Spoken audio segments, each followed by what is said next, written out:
बांके बिहारी की जय। जय जय श्री राधे राधे।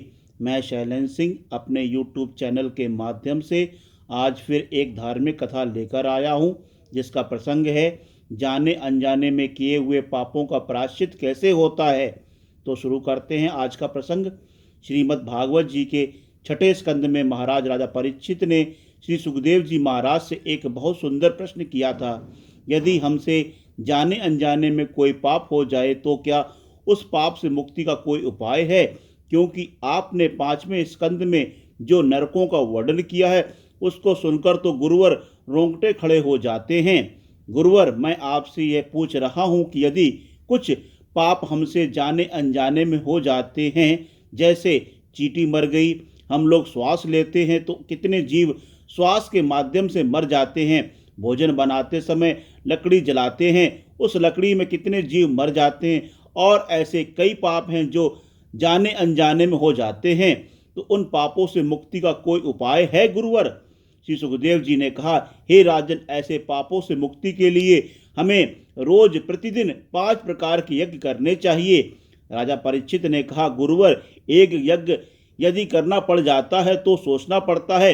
आप 5 यज्ञ रोज करने के लिए कह रहे हैं। इस बात पर श्री सुखदेव जी महाराज हम सभी मानवों के कल्याण के लिए कितनी सुंदर बात बता रहे हैं।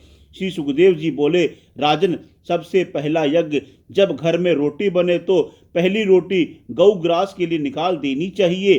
दूसरा यज्ञ, राजन, चींटी के लिए 10-5 ग्राम आटा रोज वृक्ष की जड़ों के पास डालना चाहिए। तीसरा यज्ञ है राजन, पक्षियों को रोज अन्न डालना चाहिए। चौथा यज्ञ है राजन, आटे की गोली बनाकर रोज जलाशय में मछलियों के लिए डालना चाहिए। एवं 5वां यज्ञ है राजन, भोजन बनाकर आखिरी रोटी कुत्ते को अवश्य खिलाएं। और साथ ही साथ राजन, अतिथि सत्कार खूब करें। कोई भिखारी आवे तो उसे झूठा अन्न कभी भिक्षा में ना दें। राजन, ऐसा करने से जाने अनजाने में किए हुए पाप से मुक्ति मिल जाती है, हमें उसका दोष नहीं लगता और उन पापों का फल हमें कभी नहीं भोगना पड़ता। राजा परीक्षित जी ने पुनः पूछ लिया, गुरुवर, यदि गृहस्थ में रहकर ऐसे यज्ञ ना हो पावे तो और कोई उपाय हो सकता है क्या? तब इस बात पर श्री सुखदेव जी महाराज कहते हैं, हे राजन, नरक से मुक्ति पाने के लिए हमें प्रायश्चित करना चाहिए।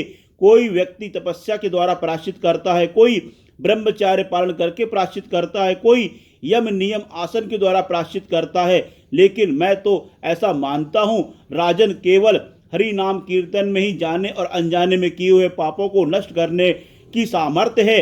हे राजन, किसी को पता नहीं कि जो श्वास अंदर जा रही है वह लौटकर वापस आएगी कि नहीं, इसलिए सदैव हरि का नाम जपते रहें। श्री कृष्ण गोविंद हरे मुरारी, हे नाथ नारायण वासुदेवा।